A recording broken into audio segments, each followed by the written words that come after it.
प्यारे बच्चों, आज हम आपको संबंध एवं फलन में से फलन के बारे में हम आज आपको विस्तार से समझाने का प्रयास करेंगे। फलनों के प्रकार के बारे में जब हम चर्चा करते हैं तो इसके पहले हम आपको पढ़ा चुके हैं। कुछ विशेष प्रकार के फलन हम 11th में आप पढ़ चुके हैं, जैसे तत्समक फलन, अचर फलन, बहुपद फलन, प्रमेय फलन, मापांक फलन और चिन्ह फलन। वास्तव में तत्समक फलन क्या कहलाता था? f of x equal to यदि x है अर्थात उसका आंसर वही आता है, तत्समक फलन कहलाता है। अचर फलन कैसे कहते हैं? f of x equal to यदि कांस्टेंट c अर्थात कोई ना कोई नंबर आता है, आप x का मान कुछ भी रखें, वहाँ आपके पास कांस्टेंट नंबर आता है, तब इसे हम अचर फलन कहते हैं। ठीक है ना। इस प्रकार के फलन आप जो है ना कक्षा 11वीं में पढ़ चुके हैं। हम आपको एक की फलन अर्थात 1 या इंजेक्टिव फलन के बारे में हम आपको विस्तार से समझाने का प्रयास कर रहे हैं। यहाँ आपके पास एक फलन दिया हुआ है f1। यहाँ पर जो भी फंक्शन है वहाँ 1 2 3 4 आपका डोमेन है और रेंज में आपके पास 1 2 a b c d और अन्य भी हैं, लेकिन यहाँ पर रेंज आपके पास a b c d है।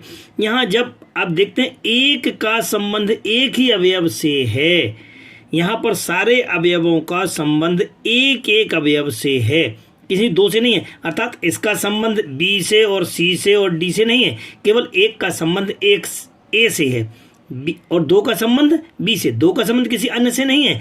ऐसी स्थिति में इस प्रकार के फलन को हम क्या कहते हैं? एकेकी फलन या 1 या इंजेक्टिव फलन के नाम से जानते हैं। एकेकी फलन की हम परिभाषा देख सकते हैं कि यदि फलन x के अंतर्गत भिन्न भिन्न अवयवों के प्रतिबिंब भिन्न भिन्न है, अर्थात x में जितने भी अवयव हैं उसके प्रतिबिंब अर्थात y का मान भिन्न भिन्न हैं, तब ऐसी स्थिति में यदि हम x के कोई दो एलिमेंट x1 x2 एलिमेंट ले लेते हैं जो f of x1 equal to f of x2 हैं, तब हम इसे इसका मतलब है कि x1 बराबर है x2, तो ही यह फलन क्या कहलाता है? एकेकी फलन कहलाता है। अब हम आपको एक अन्य प्रकार के फलन से परिचित कराते हैं, आच्छादक या आच्छादी फलन। इसे ऑनटू या सर्जेक्टिव फलन कहते हैं। यहाँ पर यह लिखा हुआ है कि यदि x के अंतर्गत y का प्रत्येक अवयव x के किसी न किसी अवयव का प्रतिबिंब होता है, अर्थात y एलिमेंट y के लिए x में से एक अवयव x का अस्तित्व इस प्रकार से निश्चित रूप से रखता है कि f of x equal to y है।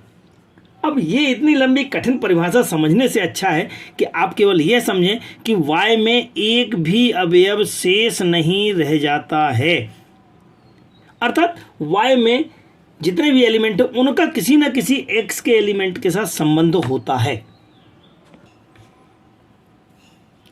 हम आपको 1 इंजेक्टिव के बारे में बता चुके, अर्थात यहाँ से x का प्रत्येक एलिमेंट y के किसी न किसी एक एलिमेंट के साथ संबंध होना चाहिए। अब हम आच्छादक बता रहे हैं। आच्छादक में क्या y का एक भी एलिमेंट शेष नहीं रहना चाहिए, जबकि ये आच्छादक नहीं है क्योंकि इसमें e और f शेष है। ये आच्छादक फलन है, ऑन टू है। ऑन टू होने के लिए आपके y के में इधर y वाले फलन में कोई भी एलिमेंट यहाँ पर शेष नहीं रहना चाहिए। यहाँ पर आपके पास x के साथ रिलेशन सभी के साथ है, लेकिन x का किसी एक का दो के साथ एलिमेंट है। ये 1 और 2 का 1 का भी a के साथ है और 2 का भी a के साथ है, अर्थात इसे हम मेनी वन कहते हैं। इसके बहुत सारे का संबंध किसी एक के साथ हो तो हम इसे मेनी वन कहते हैं, अर्थात यह इस प्रकार का फलन ऑन टू मेनी वन कहलाएगा। जबकि हम इस फलन की बात करते हैं तो यह केवल मेनी वन है।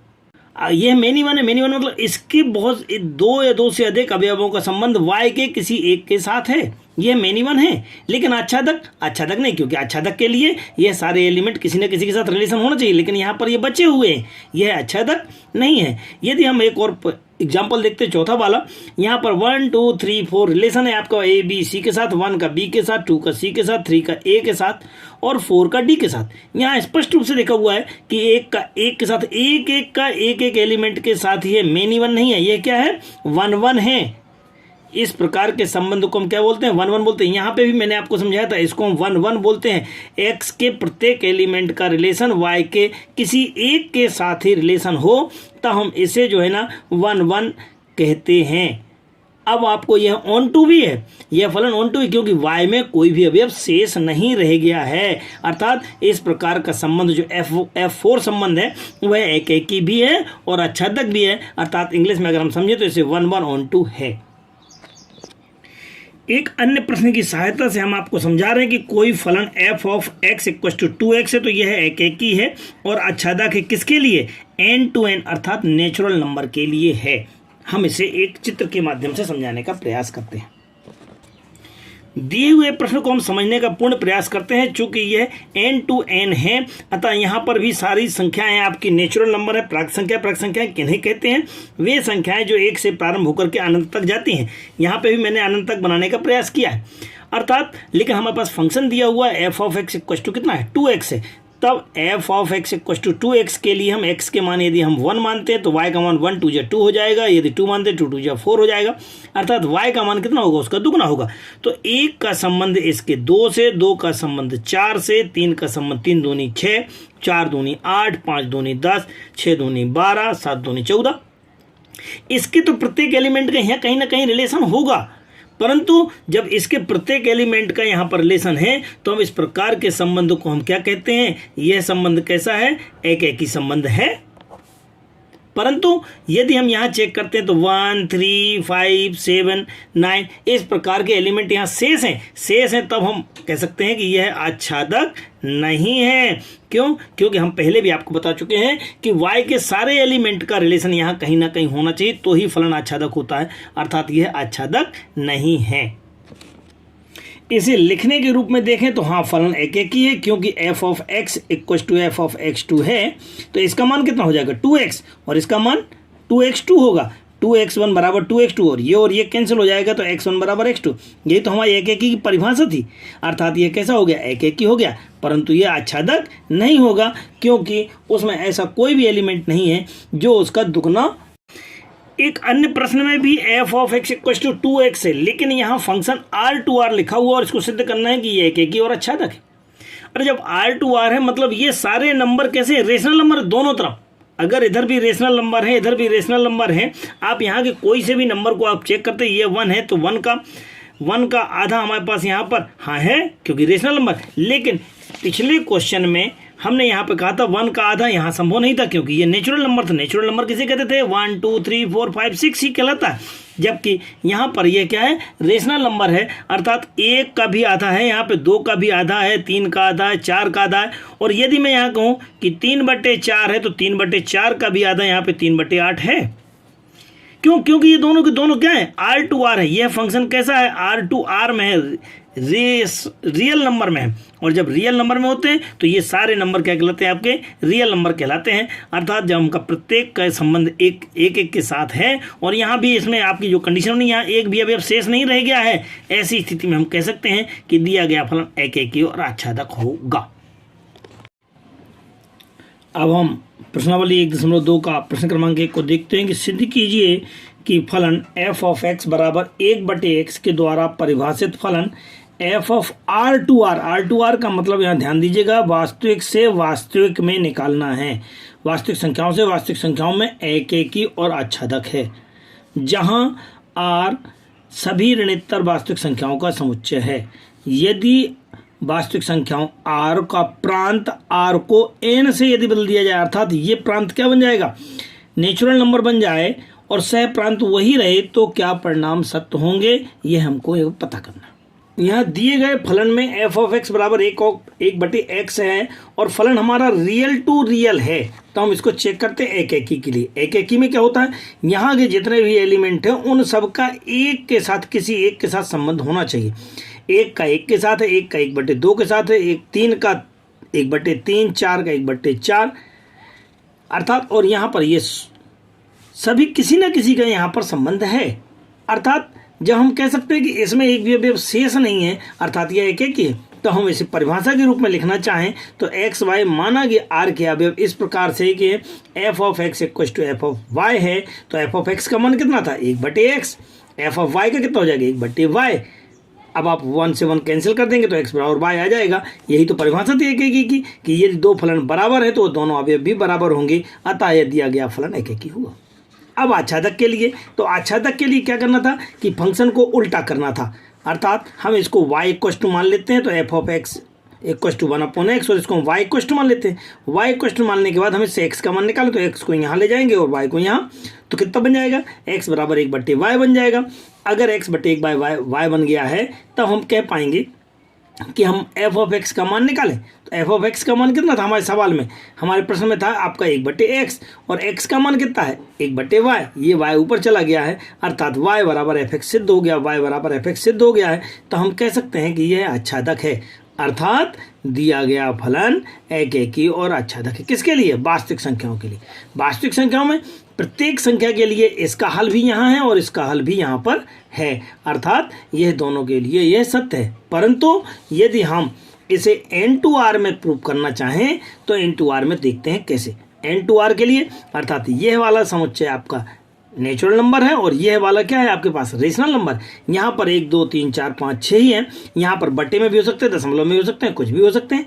अगर हम ऐसी बात करना चाहें तो यदि हम देखते हैं तो 1 का 1, 2 का 1/2, 3 का 1/3, 4 का 1/4 सत्य है। परंतु यहाँ स्थित कोई अंक है 1.2 है, इसका यहाँ पर नहीं है, क्योंकि इसका कितना होना चाहिए 1/1.2 होना चाहिए। तो ये आच्छादक नहीं है, एकेकी तो है, इसके सारे अवयव ऐसे मिल जाए, क्यों, क्योंकि ये वास्तविक संख्या है। तो नेचुरल से वास्तविक में एकेकी है परंतु आच्छादक नहीं है। अब लिखने का तरीका, लिखने के तरीके में क्या था, माना यह एक अन्य फलन gx इक्वल टू 1/x है, अर्थात इसको हमने y मान लिया, तो y बराबर 1/x, जहाँ फलन g क्या है, नेचुरल नंबर से रेशनल नंबर पे है, अर्थात n2r है। यहाँ पर एकेकी के लिए वही gx1 बराबर gx2, चूँकि यह एकेकी है, इसका मान 1/x1 1/x2, 1 से 1 कैंसिल, x1 बराबर x2, अर्थात यह फलन कैसा हो गया, एकेकी हो गया है। परंतु यदि हम आच्छादक की बात करते हैं तो कह देंगे कि ये आच्छादक नहीं है, क्योंकि मैंने यहाँ आपको समझाने का प्रयास किया है। क्या समझाया था कि a1.2 का यहाँ पर ऐसा कोई अवयव नहीं जिसका आपका 1/x 1/2 होता हो, तो वो इसी को हमको भाषा के रूप में लिखना है। माना 1.2 अवयव है r का, के लिए n में, इसमें n में x का कोई ऐसा अवयव नहीं है कि हम उसे 1/x कर लें। यहाँ पे ऐसा कोई मान नहीं है कि उसका मान 1/2 आ जाए यहाँ पे, अर्थात नेचुरल नंबर में ऐसा कोई नंबर नहीं है कि जिसको निकालें तो 1/1.2 आ जाए। अतः यह फलन कैसा है, आच्छादक नहीं है। उपरोक्त से यह फलन एकेकी है परंतु आच्छादक नहीं है। हम आपको यहाँ प्रश्न क्रमांक 2 का अध्ययन कराएंगे, जिसमें बहुत सारे फलन दिए हुए हैं, इनको एकेकी और आच्छादक आपको जांच करना है। फलन x² में है, कुछ फलन आपका n2n में, z2n z और r2r में है, लेकिन यहाँ क्यूब में है, और n2n और z2z में फलन है। इन सारे प्रश्नों को आपको यह पता करना है कि यह एकेकी हैं, आच्छादक हैं अथवा नहीं है। देखते हैं कैसे। पहले में देखते हैं कि f of x equal to x² था, जबकि दिया गया फलन f n2n में है। n2n का मतलब होता है नेचुरल नंबर से नेचुरल नंबर, अर्थात प्राकृतिक संख्याओं से प्राकृत संख्याओं में है। दोनों तरफ प्राकृत संख्या किसे कहते हैं, 1 2 3 4 5 6 से अनंत तक, अर्थात 1 2 3 4 5 6 से लेकर अनंत तक। अगर स्क्वायर वाली बात करते हैं तो इसका स्क्वायर 1 होता है, 2 का स्क्वायर 4 होता है, 3 का स्क्वायर 9 होता है, 4 का स्क्वायर 16 होता है। हाँ, इसमें सारे अवयव हैं। अगर हम यहाँ 100 देखते हैं तो 100 का स्क्वायर भी 10,000 होता है, या हम 20 का स्क्वायर 400, सारे अवयव, इसके सारे अवयव का यहाँ कोई ना कोई आपका आंसर निकलेगा, अर्थात दिया गया फलन आपका एकेकी होगा। अब इसे एक परिभाषा के तौर पर भी देख सकते हैं। f ऑफ 1 इक्वल टू कितना होता है, 1 का स्क्वायर इक्वल टू 1, चूंकि फंक्शन हमारा स्क्वायर में है। 2 का स्क्वायर 4 होता है, 3 का स्क्वायर 9 होता है, और ये जो अवयव है ये भी n में है और ये भी n में है। इस प्रकार से हम कह सकते हैं कि ये फलन एकेकी है। इसको लिखने का तरीका होता है f of x equal to f of y। f of x की value x² equal to y square, square से स्क्वायर कैंसिल किया, अर्थात x इक्वल टू y। जब दो फलन बराबर हों और उनके अवयव भी बराबर हों तब इस प्रकार दिया गया फलन एकेकी होता है। अब यहाँ पर हम देखते हैं कि 2 एक ऐसा नंबर है जो नेचुरल नंबर में है, परंतु n में ऐसा, इस n में एक ऐसा कोई भी मान नहीं है जिसके लिए फलन ये परिभाषित हो। फलन क्या था हमारे पास, x², f of x equal to x² equal to कितना, हमने नंबर माना कितना है, 2। अगर हम इसको चेक करते हैं, यहाँ से स्क्वायर रूट निकालते हैं तो x बराबर कितना हो जाएगा, √2। √2 क्या नेचुरल नंबर है, नहीं है, नहीं है, तो हम कह पाएंगे कि ये इसको सिद्ध नहीं कर पा रहा है, अतः ये दिया गया फलन आच्छादक नहीं है। इस प्रकार हम कह पाएंगे कि दिया गया फलन एकेकी तो है परंतु आच्छादक नहीं है। प्रश्न क्रमांक 2 के लिए यहाँ पर f ऑफ x बराबर एक्स स्क्वायर फलन वही है, लेकिन यहाँ z टू z में दिया हुआ है। z टू z मतलब z किसे कहते हैं, अब आप समझने का प्रयास करें। z एक पूर्णांक संख्या है। पूर्णांक संख्या किन्हें कहते हैं, माइनस अनंत से लेकर के प्लस अनंत तक के बीच की जितनी भी संख्याएं हैं लेकिन गिनती वाली होनी चाहिए, उन्हें हम एक पूर्णांक संख्या कहते हैं। माइनस अनंत से लेकर के यहाँ देखते हैं -3, -2, 1, -1, 0, 1, 2, 3, 4, 5, 6, 7, 8 से लेकर के अनंत तक की जितनी भी संख्याएं हैं वो है आपकी जेड कहलाती है। यहाँ से हमने कोई 2 नंबर चॉइस कर लिए, -1 और 1। -1 और 1 के लिए हमने जब चेक किया, -1 का फलन क्या था, हमारा स्क्वायर था। -1 का स्क्वायर कितना हो जाता, प्लस का 1 है। +1 का स्क्वायर कितना होता, 1 होता है। यह दोनों बराबर है, अर्थात ये दोनों फलन तो बराबर हैं परंतु इनके अवयव बराबर नहीं हैं। दूसरे नंबर के लिए भी चेक कर लेते हैं। -2 का स्क्वायर 4 होता है, 2 का स्क्वायर भी 4 होता है, अर्थात f of -2 equal to f of 2 तो है परंतु अवयव अर्थात -2 और 2 अवयव बराबर नहीं है। अर्थात हम कह पाएंगे कि f ऑफ x बराबर f ऑफ y तो है परंतु x is not equal to y है, अतः यह फलन एकेकी नहीं हो। या तो ये दोनों बराबर है तो ये भी बराबर होना चाहिए, या ये दोनों बराबर नहीं है तो बराबर नहीं होना चाहिए, तो एकेकी होगा। अलग अलग में नहीं होगा। एक बराबर नहीं है तो यह फलन एकेकी नहीं होता है। यह एकेकी की परिभाषा होती है। अब हम आच्छादक के लिए चेक करते हैं। आच्छादक के लिए माना कि जेड में, चूंकि फंक्शन हमारा जेड में परिभाषित था, अतः माना कि जेड में आपके माइनस में नंबर हो सकते हैं। जेड में जो भी नंबर हो सकते हैं माइनस में भी हो सकते हैं। तो जेड में हमने माइनस का 2 एक ऐसा नंबर प्रयास किया। -2 अगर हमने नंबर ट्राई किया तो -2 के लिए यहाँ पे भी इस -2 के लिए यहाँ पे कोई नंबर ऐसा होना चाहिए जिसका स्क्वायर -2 हो। अरे भाई किसी के स्क्वायर होते ही नहीं है। -2 का स्क्वायर 4 है, 2 का स्क्वायर भी 4 है, तो ये एकेकी तो ही नहीं है। ये किसी 2 अवयव के साथ हो गया है, इसलिए एकेकी भी नहीं था। लेकिन हम आच्छादक के लिए बात करते हो, इसके लिए भी तो यहाँ पे कोई ना कोई मान होना चाहिए जिसका स्क्वायर यहाँ होना चाहिए, लेकिन यहाँ पर नहीं है। अर्थात एक्स स्क्वायर इक्वल टू -2 है। तब हम कह पाएंगे कि x इक्वल टू कितना बन जाएगा, स्क्वायर हटाएंगे रूट ऑफ -2। रूट ऑफ -2 क्या है, क्या जेड का फलन है, क्या नहीं है। जेड का कोई, अर्थात यह पूर्णांक संख्या नहीं है। जब पूर्णांक संख्या नहीं है तो हम कह पाएंगे कि यह फलन आच्छादक नहीं है। तो हम ऊपर से कह पाएंगे ना तो एकेकी और ना ही आच्छादक है। तो इस प्रकार से फलन ना एकेकी और ना ही आच्छादक है। क्रमांक दूसरे के सी पार्ट में देखते हैं। यहाँ पर f of x equal to x square के द्वारा एक कोई प्रदत्त फलन है, लेकिन ये रियल नंबर के लिए है, वास्तविक r टू r के लिए है। अभी हमने नेचुरल टू नेचुरल पढ़ लिया है, n to n, z to z पढ़ लिया। अब हम आपको r टू r समझाने का प्रयास करें। r किसे कहते हैं, r वास्तव में एक वास्तविक संख्याओं का समुच्चय होता है। अब वास्तविक संख्याएं किसे कहते हैं, माइनस अनंत से लेकर के प्लस अनंत तक की सारी संख्याएं जो परिमेय, अपरिमेय, बटे में, मिक्स फॉर्म में, माइनस में, कैसे भी के अंदर करनी नहीं होना चाहिए, वह अपरिभाषित हो जाती है। वह जो है ना काल्पनिक संख्या कहलाती है। बाकी से सभी संख्याएं क्या कहलाती हैं, वास्तविक संख्याएं कहलाती हैं। इन सभी अवयवों के लिए चेक करना है। इनके लिए हम जब चेक करने गए तो हमने फिर वही पुराने सिस्टम जैसा -1 और 1 के लिए चेक किया, तो -1 और 1 के लिए चेक कर लिया है। -1 का स्क्वायर 1, 1 का स्क्वायर भी 1, ये दोनों इक्वल हो जाएंगे क्योंकि इन दोनों का मान 1 है। परंतु ये दोनों नंबर कौन कौन से, -1 और 1, ये दोनों इक्वल नहीं है। इसी प्रकार से अन्य नंबरों के लिए भी हमने चेक करने का प्रयास किया।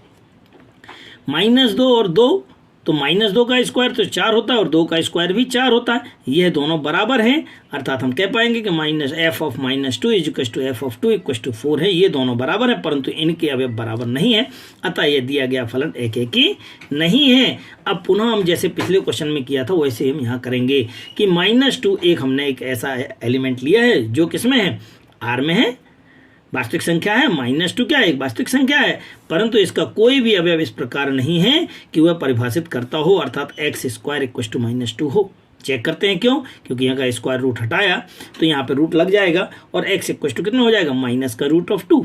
-√2 क्या है, ये एक काल्पनिक संख्या है, ना कि वास्तविक। ये वास्तविक का अवयव नहीं है, अतः ये आच्छादक भी नहीं है।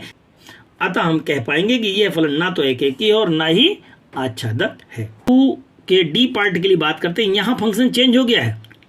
फंक्शन आपके पास f of x equal to x³ बन गया है और यहाँ पे फिर वही नेचुरल टू नेचुरल आ गया है। n टू n के लिए सिद्ध करना है। n कैसे कहते हैं, 1 से लेकर के अनंत तक की संख्याओं को n कहते हैं। 1 2 3 4 5 6 7 8 से लेकर के अनंत तक की जितनी भी संख्याएं होती हैं आपकी प्राक संख्याएं कहलाती हैं। हम कोई से भी 2 अवयव ले लेते हैं, 2 और 3 ले लिए हैं, 2 का अगर क्यूब निकाला तो 8 आ जाएगा, 3 का क्यूब निकाला है तो आपके पास 27 आ जाएगा। उपरोक्त से स्पष्ट है कि ये 8 और 27 बराबर नहीं है, अर्थात f(2) बराबर नहीं है f(3) के, जबकि 2 और 3 भी बराबर नहीं। मैंने आपको पहले समझाया था ये दोनों फलन बराबर नहीं है तो अवयव भी बराबर नहीं होंगे, तो एक ही होगा। या तो ये दोनों बराबर है और ये भी दोनों बराबर है तो एक ही होगा, ये दोनों बराबर नहीं है ये भी बराबर नहीं है तो भी एक ही होता है। अतः ये दिया गया फलन एक ही होगा। जब ये एक ही हो गया, अब हमको किसके लिए प्रूव करना है? हमको आच्छादक के लिए प्रूव करना। तो आच्छादक के लिए फिर वही नियम, हमने कोई एक अन्य अवयव मान लिया है कि ये 2 एक नेचुरल नंबर है। 2 क्या है? एक नेचुरल नंबर है। नेचुरल नंबर है तो इसके लिए कोई ना कोई मान होना चाहिए, परंतु हमने चेक किया तो x³ f(x) = x³ = 2 के लिए चेक करने का, यहाँ से क्यूब हटाए तो यहाँ क्यूब रूट लग गया। x = cube root of 2, cube root of 2 क्या है? n का अवयव है क्या? नहीं है। नहीं है जब, तो हम कह पाएंगे कि फलन आच्छादक नहीं है। इस प्रकार से दिया गया फलन एक ही तो है परंतु आच्छादक नहीं है। 2 का अंतिम सी पार्ट में बात करते हैं। यहाँ पे फिर से आपके पास फंक्शन f(x) = x³ दिया हुआ है और यहाँ पर z to z के लिए आपको समझना है। z कैसे कहा गया मैं आपको पहले बता चुका हूँ। यह एक आपका पूर्णांक संख्याएं हैं, माइनस अनंत से प्लस अनंत तक है। इसमें से भी हमने कोई 2 नंबर उठा लिए हैं, -3 3 3 उठा लिया है। इनके लिए हमने फंक्शन को चेक किया चूंकि क्यूब था, -3 का क्यूब 27, 3 का क्यूब 27, ये दोनों बराबर हैं, अर्थात ये दोनों फलन तो बराबर हैं परंतु अवयव बराबर नहीं है। इसी प्रकार से अन्य नंबरों के लिए भी हम चेक कर सकते हैं। -2 और 2 के लिए तो -2 का क्यूब 8 और +2 का क्यूब 8, ये दोनों फलन बराबर है परंतु अवयव बराबर नहीं है। जब फलन बराबर हो और अवयव बराबर न हो तो यह फलन एक ही नहीं होता है। पुनः हमने एक अवयव मान लिया है तो कि 2 अवयव है z का। हाँ, z का अवयव है 2, z का एक ऐसा अवयव है जिसके लिए परिभाषित नहीं है। देखते हैं कैसे। x³ f(x) = कितना था? x³ फलन है हमारे पास, बराबर हमने 2 रखा है और यहाँ से क्यूब हटाया तो यहाँ पे क्यूब रूट बन गया है। क्या z में क्यूब रूट आता है? 2 का क्यूब रूट है क्या? नहीं है। यह तो एक वास्तविक संख्या है, पूर्णांक संख्या थोड़ी। पूर्णांक संख्या 1 2 3 4 5 6 7 8 होती है, माइनस में भी हो सकती है केवल बस। लेकिन ये क्यूब रूट तो और क्यूब स्क्वायर थोड़ी होते हैं, स्क्वायर रूट नहीं होते हैं। तो यहाँ पे क्यूब रूट निकाला गया है आपका कितना? 2 का। यह क्या है? z का अवयव है क्या? नहीं है, z का अवयव नहीं है। जब नहीं है तो हम कह पाएंगे कि फलन आच्छादक नहीं है। इस प्रकार हम कह सकते हैं कि दिया गया फलन z to z में आपके पास ना तो एक ही हो और ना ही आच्छादक है। हमने ये वीडियो आपको धीमी गति में पढ़ाने का प्रयास किया। कुछ लोगों के कमेंट्स आ रहे थे कि आपकी स्पीड ज़्यादा है। उम्मीद है कि अब आपको अच्छा समझ में आया होगा। आप इस वीडियो को देखें। जिन्होंने अभी भी हमारा चैनल सब्सक्राइब नहीं किया है वो सब्सक्राइब कर लें। ज़्यादा से ज़्यादा कक्षा 12वीं के छात्रों को शेयर करें ताकि उन्हें समय पर ये वीडियो प्राप्त हो सके और वह उसका लाभ प्राप्त कर अच्छे अंक प्राप्त कर सकें। सहयोग के लिए धन्यवाद।